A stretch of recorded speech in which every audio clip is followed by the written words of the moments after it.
राहुल गांधी दत्तात्रेय कश्मीरी पंडित है। मैं तो उनसे आह्वान करता हूं कि जनेऊ अपने कोट के ऊपर पहनकर कम से कम फिल्म देखने तो जाएं। मतलब मुस्लिम हिंदू को काट दे, उससे गंगा जमनी तहजीब खत्म नहीं होती, लेकिन कोई उसको आके फिल्म में दिखा दे तो गंगा जमनी तहजीब खत्म हो जाती है। मुस्लिम भाइयों से सिर्फ एक ही सवाल है, अगर इतने ही सगे थे तो जो तुम्हारे चार कर रहे थे उनको रोककर बचाया क्यों नहीं? बहनों के रेप हो रहे थे, आके खड़े क्यों नहीं हो गए अपनी कम्युनिटी के सामने? अब सरकार ने बहुत स्ट्रिक्ट किया है। यासीन मलिक को वहां से जेल से हटाकर तिहाड़ में लेकर आए हुए हैं। उनको जो पेंशन मिलती थी, किस लिए मिलती थी मुझे नहीं पता, कश्मीरी पंडितों को काटने के लिए मिलती थी क्या, वो बंद की गई। उनको जो सुरक्षा दी हुई थी वो बंद की गई। मेरा बेटा अगर सिर्फ पढ़ ले और पढ़ने के बाद वो शायद वो सारी चीजें ना जानता हो, सिर्फ पढ़ाई बेहतर जानता हो, तो कल जब उसके ऊपर कोई तलवार लेकर चढ़ने आएगा तो वो किताब आगे अड़ा के तो एटलीस्ट कम से कम उससे नहीं बच सकता, उसको लड़ना ही पड़ेगा। कश्मीर फाइल्स में जो कंट्रोवर्शियल हो रहा है, तमाम जगह पूरे देश में जो विवाद है, तो आप किस तरह से लेते हैं कि ये क्या सच्चाई कितनी?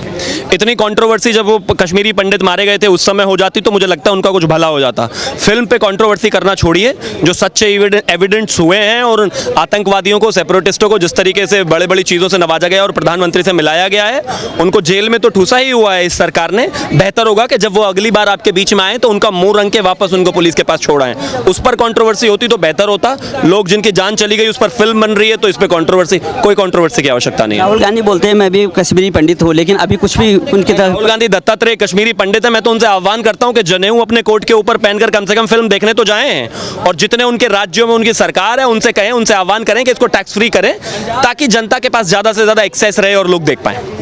जो विपक्षी नेता है उनका कहना है कि ये गंगा जमुनी तहजीब जो है छिन्न भिन्न हो जाएगी, इस तरह से गड़े मुर्दे क्यों उगा रहे हैं? मतलब मुस्लिम हिंदू को काट दे, उससे गंगा जमनी तहजीब खत्म नहीं होती, लेकिन कोई उसको आके फिल्म में दिखा दे तो गंगा जमनी तहजीब खत्म हो जाती है। मुझे तो इसका कोई लॉजिक समझ में आता नहीं है। सबसे बड़ी बात है, चलो पॉलिटिक्स की बात हो रही है, लेकिन जैसे कपिल शर्मा ने अपने मंच पे जो है इसका प्रमोशन नहीं किया, दूसरे जो है प्रोड्यूसर हैं उन्होंने नहीं दिया, आखिर कारण क्या है? इस देश के प्रधानमंत्री दुनिया के सबसे बड़े ब्रांड हैं, एम्बेसडर हैं, और मुझे लगता है ये इस दुनिया में सबसे ज़्यादा लोग उनकी सुनते हैं। कपिल शर्मा ने नहीं किया, उससे कोई फर्क नहीं पड़ता। देश के प्रधानमंत्री, गृह मंत्री योगी आदित्यनाथ जी कर दिया ना, बस उतना काफ़ी है देश की और दुनिया की जनता को ये जानने के लिए। फिल्म स्टार क्यों नहीं किया अपने, ये एक दूसरे का प्रमोशन करते हैं बड़े बड़े फिल्म स्टार। कश्मीर के बारे में सही से अगर बॉलीवुड की बताने की औकात होती तो पिछली 5 फिल्मों में इन्होंने बता दिया होता, लेकिन आज तक नहीं बताया क्योंकि एजेंडा और नैरेटिव कुछ अलग ही चलता है। ये देश अच्छे तरीके से जानता है। तो अभी यूथ आक्रोशित है, अभी नई फिल्म आने में शाहरुख खान की आने वाली है, आमिर खान की आने वाली है, कितना फर्क पड़ेगा रेटिंग में, कितना फर्क पड़ेगा? क्योंकि यूथ जो है नाराज है। मुझे लगता है कि सच्चाई कहीं पर भी दिखाई जानी चाहिए। किसी भी फिल्म का इंपॉर्टेंट चीज़ ये है कि उसमें सच्चाई दिखाई जाए। यूथ अपने आप तय करेगा कि वो सही है या गलत है, लेकिन कम से कम अपनी तरफ से ये कोशिश होनी चाहिए कि इसके तथ्य सही हो। जहाँ तक बात उनकी फिल्मों की है, मुझे लगता है पिछले काफ़ी दिनों से वैसे भी उन तीनों खान के पीछे तो देश पड़ा ही हुआ है। वो आगे भी देख ही लेंगे उनकी फिल्म जो भी आने वाली है। उनको शुभकामनाएं फ्लॉप होने के लिए। अब कार्रवाई किस तरह से होनी चाहिए? क्यों 30 साल का अंतराल, 32 साल का अंतराल है इसमें, न तो कोई फिल्मांकन किया गया, न वहाँ पे कोई कार्रवाई हुई है अभी जिन्होंने जो दोषी है। 30-32 साल तो कश्मीरी पंडितों के दर्द को समझने में लग गए, उसके लिए भी एक फिल्म को बनाना पड़े, तो ये अपने आप में दुर्भाग्य की बात है। देश में किसी के साथ ऐसा ना हो, किसी कम्युनिटी को ऐसे माइनॉरिटी होने की वजह से ना निकाला जाए, और अगर ऐसा कुछ होता है तो जो लोग हैं उनको टेररिस्टों को नेता बनाकर आगे ना बढ़ाया जाए और ऐसी कोई सिचुएशन ना बने, उसके लिए कम से कम इस देश को तो जागृत और अलर्ट रहने की तो आवश्यकता है। बहुत सारी जगहें आज भी इस देश में ऐसी हैं जहाँ पर ये परेशानियाँ हैं। मुझे लगता है लोगों को जागृत रहने की ज़्यादा आवश्यकता है। सब थे यहाँ पर, लेकिन बावजूद उससे कश्मीरी पंडितों का एक्सोडस हो गया।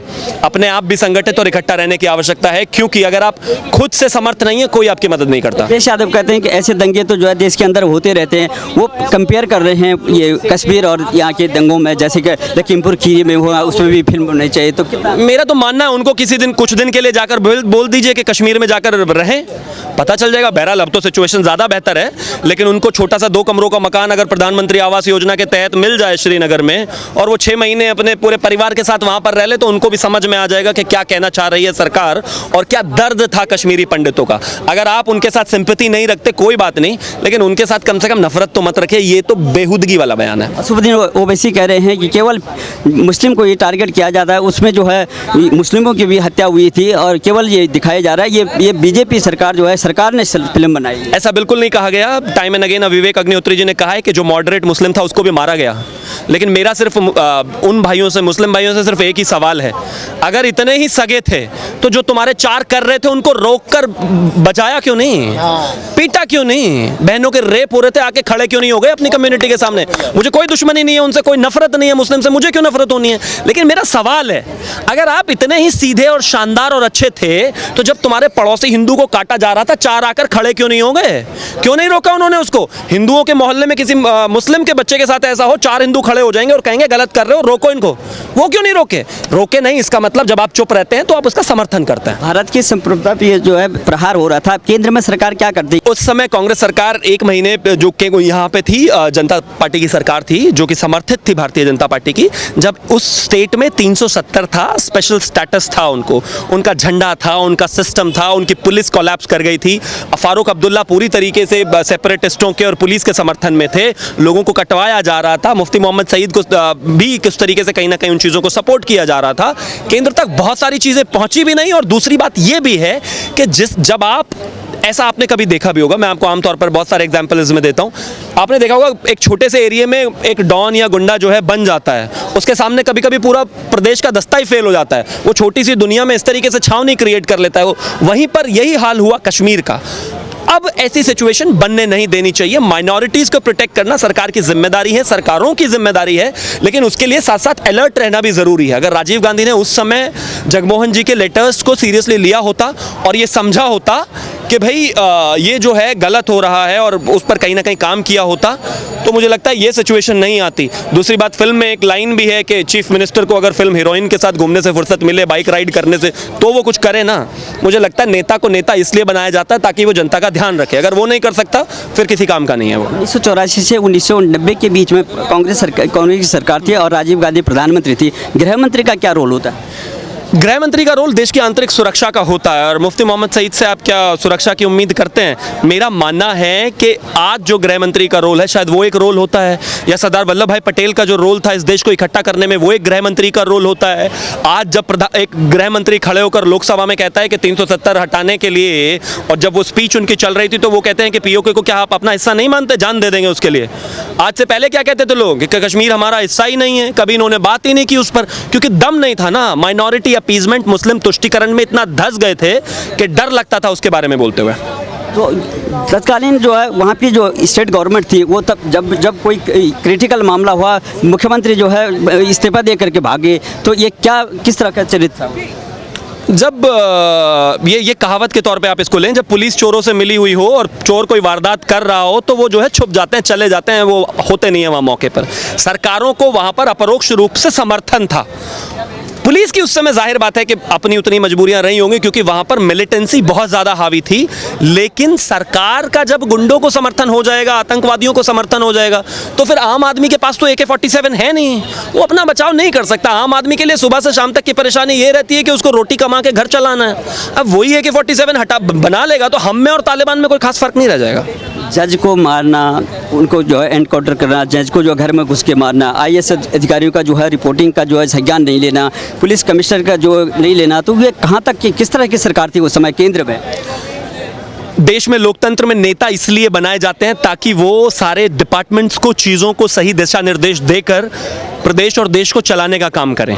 अगर सबसे ऊपर बैठा हुआ व्यक्ति ही दूसरी विदेशी ताकतों से या फिर दूसरी ताकतों से या फिर मिलिटेंट या आतंकवादियों से मिल जाए तो पुलिस और प्रशासन की तो कोई हालात खराब ही है अपने आप में। ऑर्डर देने वाला ही अगर सबसे पहले ज़माने में, पुराने ज़माने में क्या होता था कि राजा या सेनापति को मार दो तो अपने आप ही सेना इधर उधर भाग जाती थी, युद्ध हार जाते थे। महत्वपूर्ण बात यह है कि इस देश में या किसी भी लोकतंत्र में नेता मजबूत इसलिए बनाए जाते हैं ताकि वो समय आने पर जितना लॉ एंड ऑर्डर है, सिचुएशन है, उसको कंट्रोल कर सकें, उसको लेकर आगे जा सकें। और अगर किसी नागरिक के साथ गलत होता है तो डिपार्टमेंट्स के थ्रू, जितनी भी एडमिनिस्ट्रेशन चीज़ें हैं उनके थ्रू उसको प्रॉपरली चार्ज कराए और उनको जेल तक पहुंचाए। लेकिन जब सरकारें ही करप्ट हो जाएंगी, वही आतंकवादियों से मिल जाएंगी, तो फिर उसके बाद तो कोई उम्मीद ही नहीं रख सकते आप किसी भी तरह की ईमानदारी की। फिल्में क्यों नहीं बनी इस तरह के जो है, जो आज जो ज़रूरत है और जो सच्चाई थी? कई प्रकार की फिल्में बनी हैं जिसमें कि तमाम एक ही हिंदू देवी देवताओं को टारगेट करना, ये तमाम चीज़ करना, हंसी मस्करी करना, ये एक सीरियस जो मैटर था और इतना बड़ा जो नरसंहार हुआ उस पर क्यों नहीं फिल्मा करते? नहीं, आप तो मुझसे काफ़ी उम्र में ज़्यादा लगते हैं, आपने क्यों नहीं पूछा? आपने क्यों नहीं पूछा? मुझे तो लगता है आपको पहले पूछना चाहिए था ये सवाल। देश में इस तरह का माहौल नहीं था, आज माहौल है। जब आपके प्रधानमंत्री, गृह मंत्री और तमाम मुख्यमंत्री आपको बैक करते हैं तो जनता सवाल पूछने की हिम्मत रखती है। जब खुद प्रधानमंत्री ही या तमाम वो ऐसे लोग देश में इमरजेंसी लगा सकते हैं तो फिर जनता क्या सवाल पूछेगी?